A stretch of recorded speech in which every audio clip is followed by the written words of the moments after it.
Hello and welcome to Real Talk. My name is Corie McCluskey. I am your 2021 past president, and I am so excited to be here today with these lovely ladies here to my left. I'd like to start with Miss Corie Chase, Corie McCluskey, Corie Chase. Corie, tell us a little bit about yourself and your time here at NABOR. Sure. Let's see. I started here in 1990 when this building didn't even exist. I worked in the building up front before we rented it out to different companies. And mainly what I do is professional standards, which is complaint calls, arbitration, sort of commission disputes, mediations, ombudsman, and the entire professional standards process. I also assist with the facilities management for this building and the conference center management. I do that as well. Awesome. So you have a full plate. Very full. Overflowing. Always. Always. Awesome. Miss Joan, would you like to introduce yourself? And I'm Joan Welsher. I'm the receptionist here at NABOR. I've been here about 5 years now, I think. And I help Miss Corie out a lot, and I help out Code of Ethics behind the scenes, orientation behind the scenes, and just about everybody else that needs help. You're the first smiling face everyone sees when they come to the building. Yes. Awesome. Mm-hmm. So what kind of wine do you like? Do you like red or white if somebody wants to get on your good side? Oh, white. Oh, white. Oh, okay, yes, okay. yes. All right. Just wondering. And next to me, we have Mrs. Paula Angelopoulos Urbinati, Yes. who is a director on the board. Paula, tell us a little bit about yourself and your history in the real estate space. Oh, thank you, Corie. Just like Corie, I started in 1990, so I'm a 32-year veteran of the real estate, and I resided in Norwich, Connecticut, moved here in 1988, and I have enjoyed everything about being here in Collier County. It was always a dream to be a realtor, and it was something my husband and I were going to do, but he wasn't into all those phone calling, you know, having to do a lot of phone calling. Yes. But education has been my key. Mm-hmm. And that's why I felt it was important to join NABOR and also to be a director. Wonderful, wonderful. Well, we're very lucky to have you as a director. Thank you. You're welcome. Miss Corie, I want to ask you another question about NABOR. Thinking about your favorite committee, do you have a favorite committee here at NABOR? Well, I wouldn't say a favorite. Prior to my doing professional standards and grievance, I did do a lot of NABOR functions with regard to the golf committee, the installation banquet, the annual night of honors, and some other big ticket items that we used to do. But I really don't have a favorite. I wouldn't say that I have a favorite. They're all equally as fun and as important to me. Awesome. I like that answer. Very nice. So Corie brought up a few things that we do here at NABOR events. Miss Joan, do you have a particular favorite event that we put on here? Expo. Expo. Okay, so tell members, for those that have never been to Expo, tell members a little bit about Expo. Oh, Expo is wonderful. It helps all the realtors.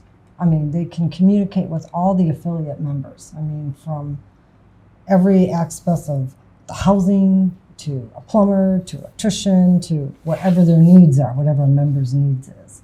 Yeah, it's a fun event. It's huge. There's quite a few people there. Michelle McKenna and our education department takes care of that. It's a really fun event. Wonderful. Do you have a specific favorite one that you've participated in over the years? But we had the Roaring 20s this year. We've had quite a few different types. Really. No? I mean, yeah, all of them have They're been all great. Yes. Okay. Awesome. I'll go with that. So Paula, something our members might not know that you are participating in this year, you are a designated NAR director for NABOR. Can you tell us a little bit about that and your experience at NAR in case somebody's wondering about getting involved? I was honored, extremely honored. This past May, we had our meetings in Washington, D.C., and we hadn't been there for almost 3 years. So it was great to be with other realtors as well as NAR directors that I have gotten to know over the years. And when you walk into that room and you see over 900, almost 1,000 NAR directors making the decisions for the 1.5, 1.6 million, it's eye-opening.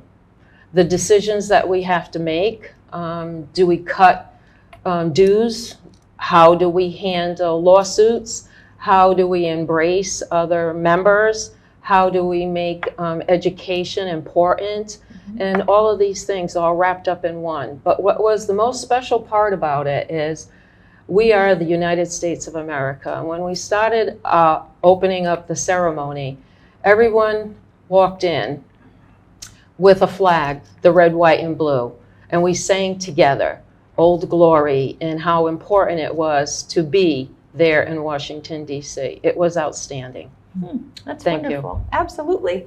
So actually, I'm going to piggyback off that. You are actually part of the, and I might get this wrong, so you might have to correct me, this year, the NAR Mentor Mentee Program. Yes, I am. Can you explain a little bit about your time with that as well?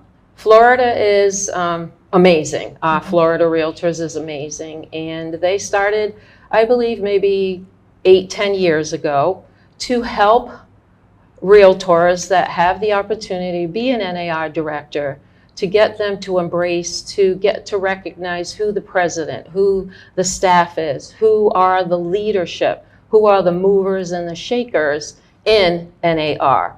Get the opportunity to work together. It is an application. I was very fortunate. There were only 10 chosen this year. So of our 320,000, I feel quite honored. And they help you to understand why it is a responsibility and your voice really matters and how important it is to follow the code of ethics. That's wonderful. You seem like you're really enjoying your time. Oh, we are. Coming up this month in August at our Florida Realtors meetings, we are getting together and we're making a surprise for the incoming president, Kenny Parcell. So it's going to be very exciting. So Utah's coming to Florida. Wonderful. Awesome. So, Corie, I'm going to throw you a question off the wall. Are you ready? I'm ready. All right. If you could pick one superpower, what would it be? One superpower? You can fly, you can be invisible, you can be, you name it. Like, think pie in the sky, DC, Marvel, whatever. Well, I guess if I had one superpower, that would be to read minds. And why? I guess I say that because of the position that I'm in when people call with their various complaints. Yes.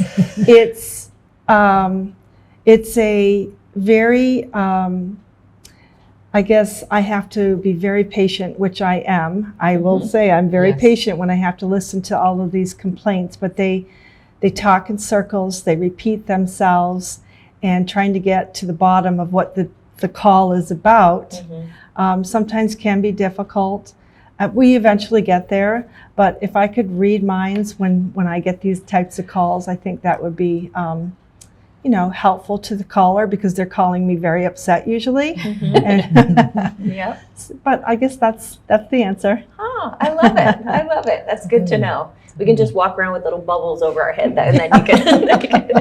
I can telepath the answer right back. Right. So Corie, in regards to her question, my dad ran a restaurant, and a lot of times people would come in and say, you made the coffee wrong, or my sandwich wasn't right. And my dad would always say, the customer is right. So do you have a hard time sometimes when they can't get what they want to say, or are they... I don't have a hard time per se. I think the caller has the hardest time because they don't understand. Right. They don't understand that we're not the Florida Real Estate Commission. Right. We don't have the empowerment to revoke licenses.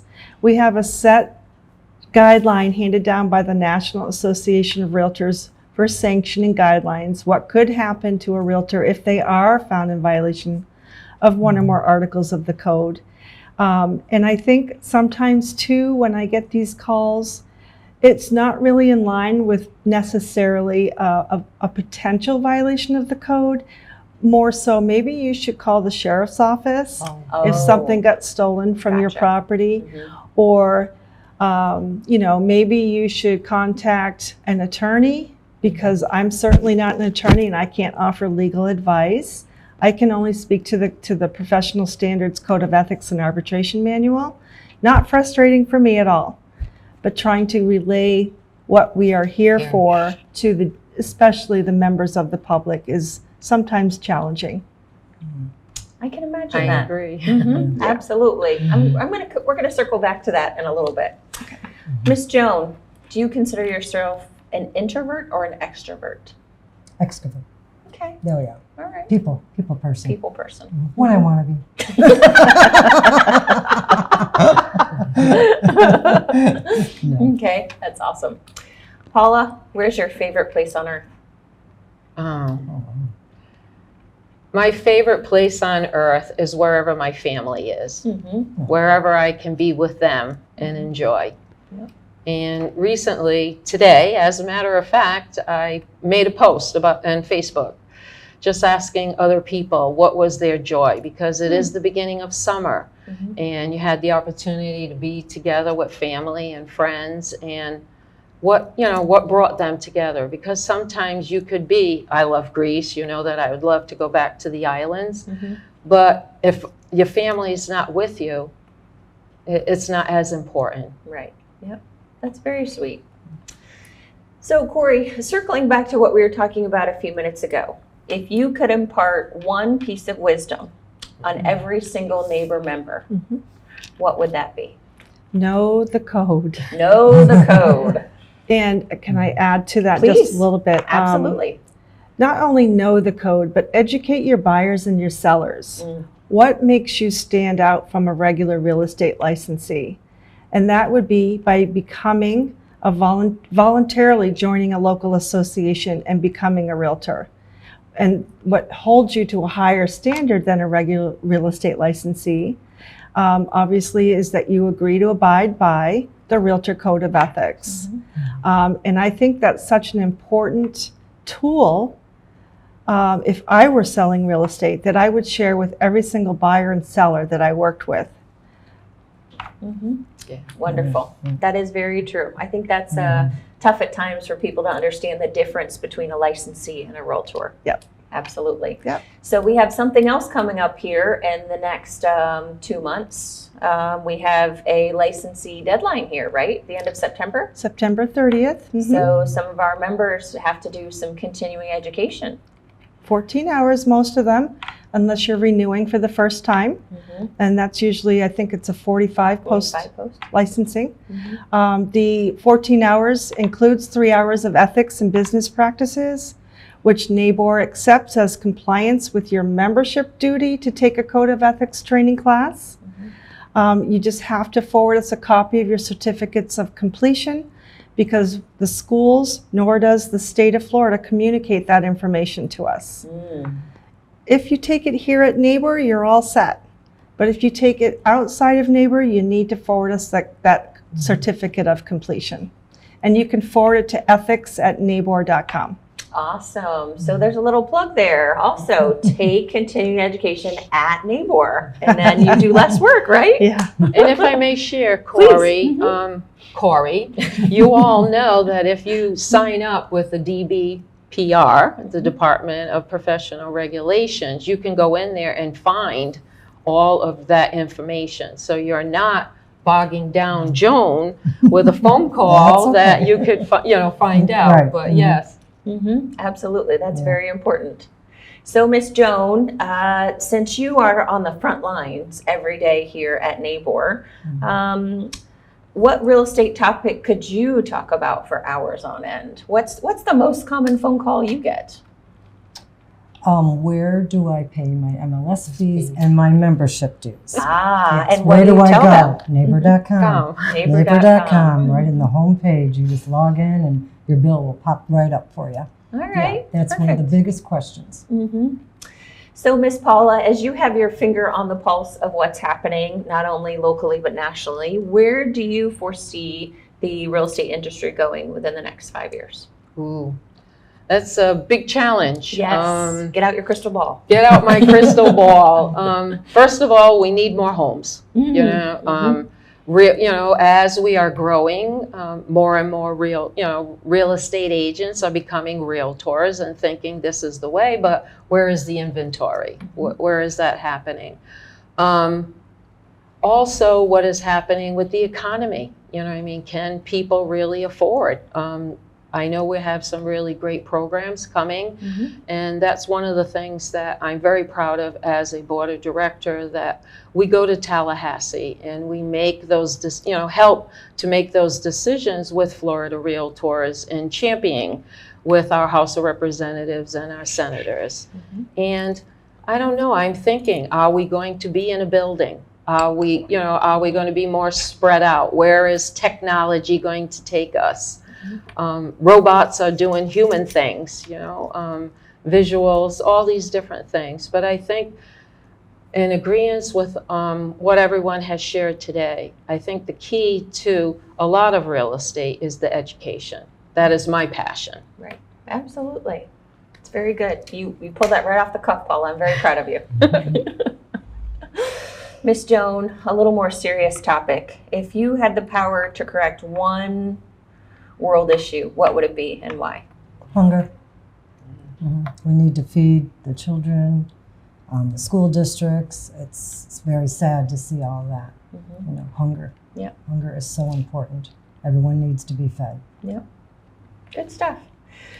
So, Ms. Corie, I know that we've kind of talked about this a little bit, but is there anything else that you really want NABOR members to know, other than what you've already said, that in order to make their lives easier? Is there something else that you think is important? How do they stay out of trouble? How do they, what else, what other wisdom would you like to impart on our members? Well, I don't know that I can keep everybody out of trouble. Fingers crossed. But I can certainly try. And by that, I mean you need to know the Realtor Code. It's a living and breathing document. It changes every single year. And if you have questions about maybe something that happened to you or something that you saw on social media that doesn't seem quite right, feel free to call me. I'm happy to point you in the direction of the actual code where that might be covered. Or I might say, I'm sorry, that's probably not something in the code. It might not be covered in the code, but it could be considered to be unprofessional. And we definitely have a program for that. We have that ombudsman program that we can utilize if needed to try to maybe correct the behavior from happening again. And that happens by an ombudsman reaching out to that individual respondent and or the respondent's broker. Maybe it's ignorance, maybe they're new and they didn't know any better. I wish that was the case all the time, but that's not. But yes, we have that program in place to help try to correct some behavior that might be going on out there that doesn't necessarily rise to an ethics violation, more maybe on the professional side, and sometimes it does fall within a potential violation of the code. And the complainant has the opportunity to, I want to ask an ombudsman to reach out to this person to try to correct the behavior and stop or sort of put the fire out before it rises to the level of a complaint. Sometimes they'll go for that. Sometimes they want to go right to filing a complaint. I know NABOR does about, on average, 45 cases a year. And that's a combination of ethics and arbitration, but it's certainly no case is the same, and it keeps me very, very busy. I can imagine. Agree. Yes, absolutely. Yep. So a follow-up to that question, we talked a little bit about licensing and how we have a subset of members that will be charged with making sure the license is renewed at the end of September. Talk to me a little bit about the code and how often those of us have to go through code of ethics training. Sure. So I want to first be clear that license renewal requirements are completely different from a membership duty. Right. Your membership duty as a Realtor and as required by the National Association of Realtors is that you have to take a Code of Ethics training class at least once during each given cycle. Right now, they are 3-year cycles. We are currently in the 7th cycle, which concludes December 31st of 2024. So within your license renewal requirements is a 3-hour ethics and business practices course, which again, we will accept towards your membership requirement. Does that clarify that question? I mean, there are two follow. separate things. I just want to make sure the members understand that license renewal requirements are mandated by the state of Florida. Right. Ethics training requirements is also included by the state of Florida, but it also counts towards your membership requirements to take an ethics class. And again, if you take your 14 hours of CE outside of NABOR, just forward us over that certificate of completion and we'll update your ethics records. Clear as mud. Darn. No. You did a wonderful job of explaining it. I knew there'd be no one better to explain to our members other than you. Yes. Thank you. You're welcome. Miss Joan, do you have an iPhone? Yes. What's your favorite app on your iPhone? Oh, TikTok. If I didn't say TikTok, the girls in the office would be mad at me. Never TikTok. in a million years did I think that was the answer. Yep, it's fun. Really? It's fun. It is a fun app. Yep. Is it like mindless? You just Yes, you just chill. Really? Yep. I don't It's have it, fun. so that's why I want to know. Yep. Yeah. The girls in the office. I had to say Okay. TikTok. They're like, I can't believe you're on it. I'm on it. So when we open up the NABOR TikTok account, we'll see Joan. No, I don't Oh. post. Okay. No. Oh my That's goodness. Paula, let's talk about, what do you think it's important for members to know if they want to get involved at NABOR? So how would you encourage that? Well, right from the get-go, I think that coming up soon, we're going to have a new installation, new officers, and there's going to be new committees. And that is a great way to get engaged, find something that you're really excited about or where your business is. You can get involved in the global committee, diversity, MLS. There's so many. How many do we have? Committees. Oh, gosh. I think we have almost we used to have 21, but I know 21. that we kind of broke some of those down because we moved them into task force. So I'm not really sure off the top of my head right now. Yeah. And not only that, but you get to build a relationship and a friendship and a bonding. Just because we're not in the same brokerage doesn't mean that we can't work together. And over the years, I have found that that's where I might have found my mortgage broker. That's where I might have found my attorney. You just never know who you're meeting. And it's not just realtors. We also have allied and affiliates. And those are the people that are important. But I think that there's an omen that if you're in this building, you're not learning. You know what I mean? That you're out there selling. And I think the more you can learn in these walls, that there is so much that is taught. And education is the key to your success. Absolutely. So we have just a few minutes left. In closing, what would you like to say would any of you like to say anything to members before we close out the video today, Ms. Corie? I would just expand on what Paula just said, and that is if you want to get involved, as you can imagine, if we have less than 20 committees, we don't have room for all 7,000 something members to serve on these committees. So just keep in mind that we have many other social events. We have the business meetings. We have, as Paula mentioned, many educational courses. We have other social events. I would highly recommend that if you can't get on a committee on your first shot, keep trying and come to as many social and or educational events that you can, because you are going to get to know people and you're going to be able to network and you're going to be able to, obviously, let people get to know you. And the more your name's out there, I think better for your business. Absolutely. You know, real estate is so interesting because it's the type of business that, you know, Paula and I can be competing for a listing on one day and the next day be working together on a sale. So not only we're competitors, but we also have to collaborate. So the more relationships you can have with other realtors, it makes your job that much better. I think the more you get involved here, Mhm. the more better for your business. Yeah, Absolutely. Mhm. Absolutely. And you make great friends along the way too. Yeah. Right? Mhm. I've seen that. Miss Paula, any final words? Final words. I just feel as though the more you're educated, the Mhm. better. And just recently, I took the challenge that Leslie Rhoda Smith, our president, challenged us to do as Fair Haven and to be part of C2EX. And the more that you see, but the biggest attribute that we have here at NABOR is the website. Anytime you want to find something, if you have an interest, reach out to nabor.com, plug it in. There's a lot of different avenues that you can pursue. And if you want to talk to Joan at the front desk, she'd be no. she'd be happy to direct you. But everyone here, I think we're a family, and that's what I truly enjoy. I'm not just a realtor. I'm a friend to all.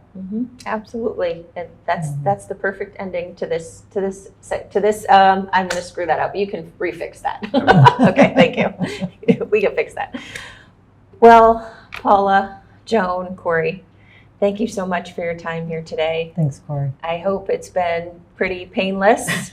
Not one so or was said all day. So I'm very proud of all of you, and I hope everybody has a wonderful day. Thank you. Thank you very Thanks, Corie. much.